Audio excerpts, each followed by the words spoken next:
We want to begin this morning with some big news out of Northern California. Nearly 200,000 people are under evacuation orders this morning. A spillway at the nation's tallest dam is in danger of failing and releasing floodwaters into towns below. Water could be seen rushing over the spillway at the Oroville Dam. Now, it is used to regulate water levels and is being used for the first time in 50 years. That's because the main spillway was damaged by erosion during recent heavy rain there. Helicopters will now try to drop rocks into the gaping hole to plug it. The massive evacuation order currently affects 188,000 people in several counties and towns in the Oroville area that's north of Sacramento. John Blackstone is at the dam where the recent rush of rain is causing big problems. John, good morning. Good morning. Well, right now, water managers are working hard to lower the level of Lake Oroville by about 50 feet. They're doing that, as you can see back behind me here, by allowing about 100,000 cubic feet of water per second flow down the damaged spillway, hoping that it will hold up while holding the water back. Aerial footage taken over the Oroville Dam confirmed what officials feared the most: water pouring over the dam's emergency spillway for the first time since it was constructed over 50 years ago. The situation has been stressful, it's complex and rapidly changing. Located at the beginning of California's Feather River, the 770-foot-high Oroville Dam is the tallest in the nation. Following months of rain, officials last week noticed a 200-foot-long gash in the dam's main spillway. As the erosion became worse, officials worried it could eventually breach the reservoir. But the backup emergency spillway, built to handle 250,000 cubic feet of water, showed signs of weakening. This caused officials to order the evacuation of cities located nearby, including Oroville and Yuba City. There's a boat in the back if need be, so let's just hope it doesn't get to that. But I have somewhere to go close by if I need to. By Sunday evening, the water had stopped pouring over the emergency spillway, but hundreds of vehicles clogged area roads on their way out. I just got a text message and an alert just saying get out as fast as you can, and there's fire trucks that are going up and down our street saying evacuate. It was like a ghost town. It's like walking out into a movie and everybody's gone. The crisis should come with little surprise to California officials. In 2005, environmental groups filed a motion to urge officials to reinforce the spillway, warning it could cause severe damage to downstream environments. How long until you'll be able to say all is clear, all is safe? That's a good question. I can't really answer that question until we get in there and get muddy. For every 100,000 cubic feet of water being let out of Lake Oroville, another 40,000 cubic feet is actually flowing into the lake again. Luckily, some dry weather is on the way for the next few days, giving water managers some precious time to get the lake level down before more wet weather arrives and starts to fill it up again.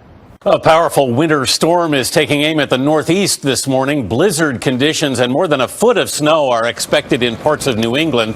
The severe weather's making roads treacherous. People are being told not to drive. Some places could see up to 2 feet of snow. This is the second major storm in less than a week to hit the region. Don Dahler's in Portland, Maine, where snow's already been piling up. Don, good morning. It really has. Good morning. This huge pile shows you just how much snow has been coming down, and the worst is yet to come. The winds have been so high, it's a bit of a Sisyphean effort on the part of snowplow operators. As soon as they get the streets clear, the winds blow it all back on again. For them, for the tow truck operators, and for first responders, it's going to be a long day. A major nor'easter slammed into northern New York and New England on Sunday, just days after another storm blasted towns and cities across the Northeast. Wind gusts of more than 50 miles per hour and as much as 2 feet of snow have been forecast throughout the region. Blizzard-like conditions and slick roads caused several accidents and drivers to slide off the highway. A woman was rescued from a frozen pond in New Jersey after her car jumped the curb and crashed through the ice. Don McEwen jumped in to save her. In Portland, Maine, firefighters spent hours clearing away an oil tanker truck that jackknifed on the interstate. Highway workers have been working overtime to keep on top of the fast-moving storm. Massachusetts Governor Charlie Baker urged drivers to take caution. Don't crowd the plows. Allow the personnel and the equipment to keep on doing the work they're doing to keep the roads clear. Outside Boston, a 60-year-old man was killed as a plow was backing up in a hospital parking lot. At a Massachusetts airport, emergency responders rushed to help 5 people on board a private plane that skidded off the runway. No one was injured. The hazardous conditions canceled hundreds of flights into and out of several major Northeast airports. In fact, all flights in and out of Portland's Jetport have been canceled since last night. They won't resume again until 8 p.m. Eastern tonight, because that's when the bulk of this storm is expected to move off the coast. It's grazing time in Mongolia, but the animals, weak and weary from one of the harshest winters in decades, seem reluctant to move. Temperatures below minus 40 degrees Celsius and heavy snowfall have left many herders and their animals in distress. The snow below has become hard. There's grass underneath, but the animals have to dig a lot to reach it.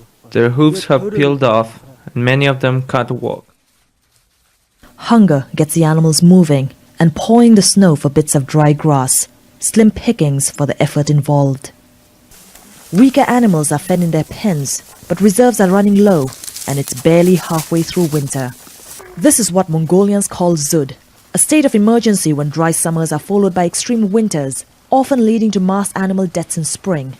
Many herders are still recovering from last year's Zud that killed over 1 million animals, straining the country already in the midst of a mining-led economic crisis.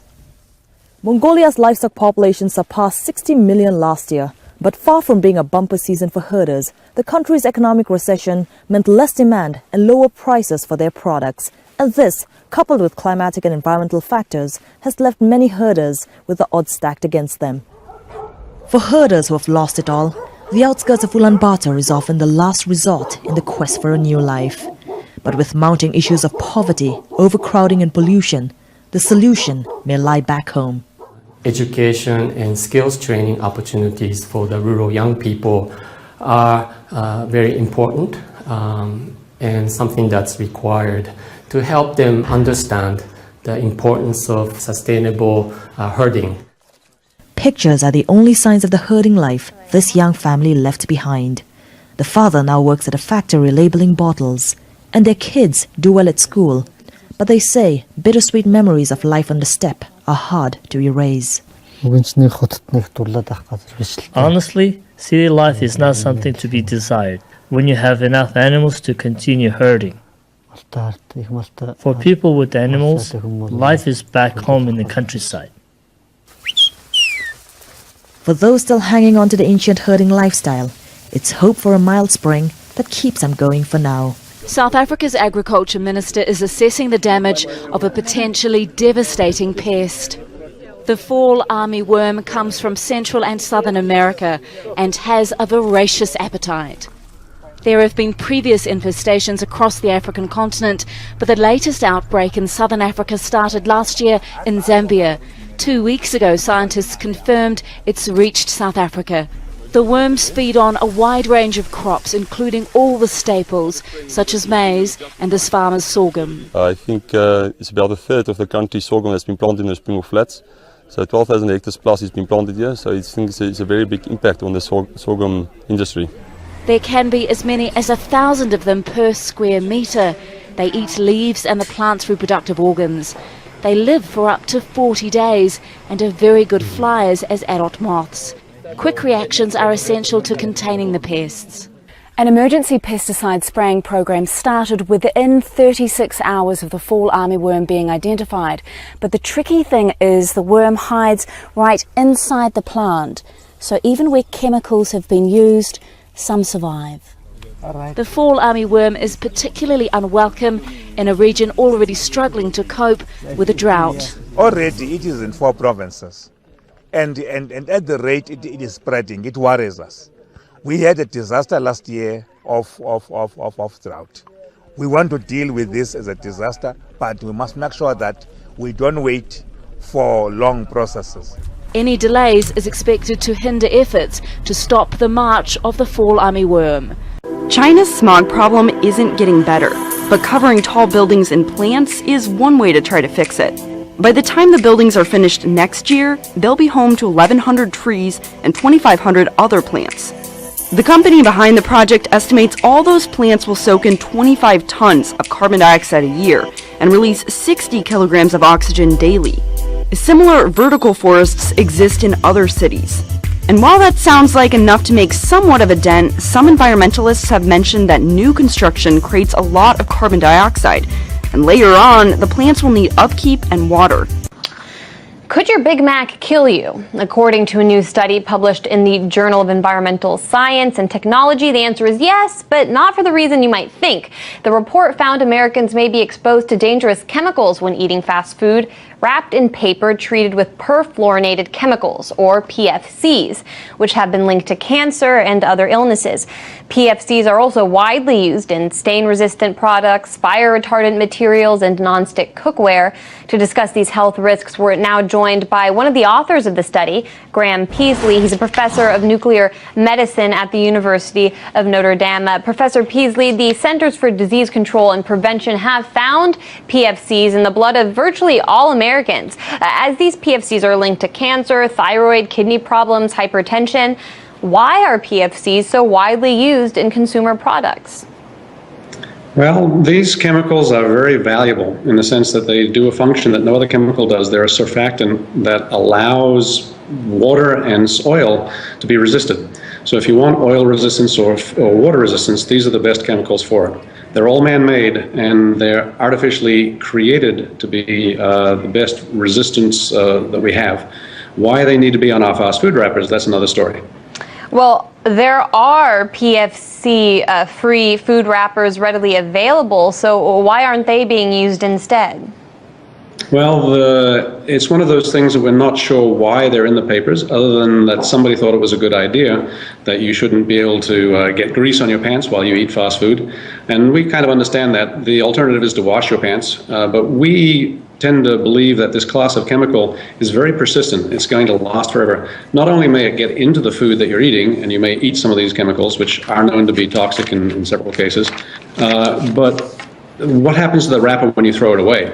It gets into the landfill, and these chemicals will degrade and go right through the landfill treatment system and end up in our drinking water or in our biosolids that are put on the food. So if you aren't going to eat the wrapper, your grandchildren will, or the chemicals on it, because these chemicals do not biodegrade. And that's what our real concern was with this paper. We didn't try to point out one chain versus another. All the chains are using them, and there are alternatives that are non-fluorinated, which we think should be used.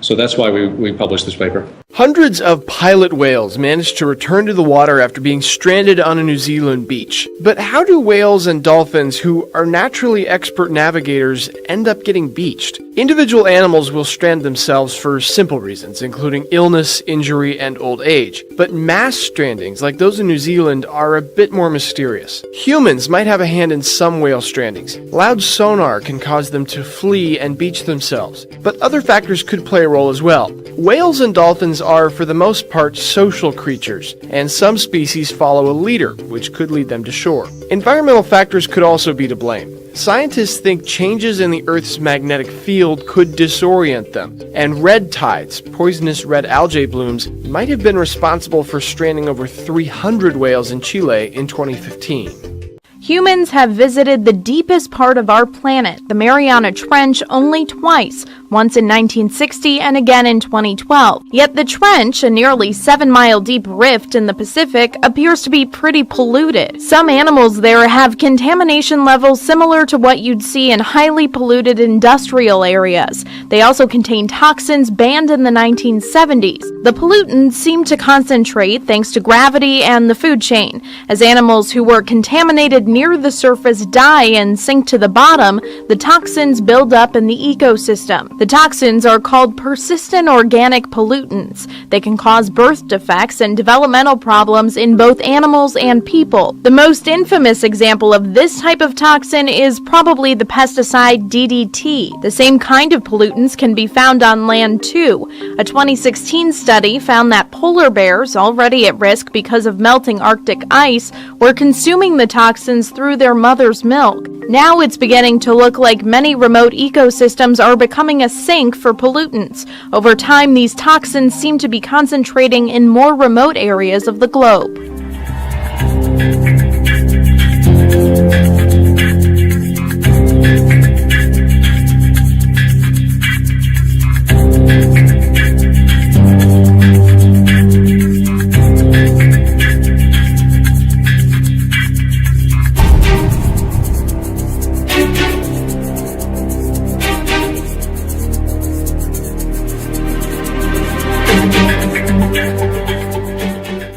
NASA telescope has captured the moment a star began to die. The image shows the transformation of a red giant star into a giant cloud of gas. During this process, the outer layers of the star are blown out into its surroundings. The ejected layers can reach speeds of up to 1,000,000 kilometers per hour. Well, this blink of an eye moment shows just the beginning of a process known as a supernova that can last almost 1,000 years.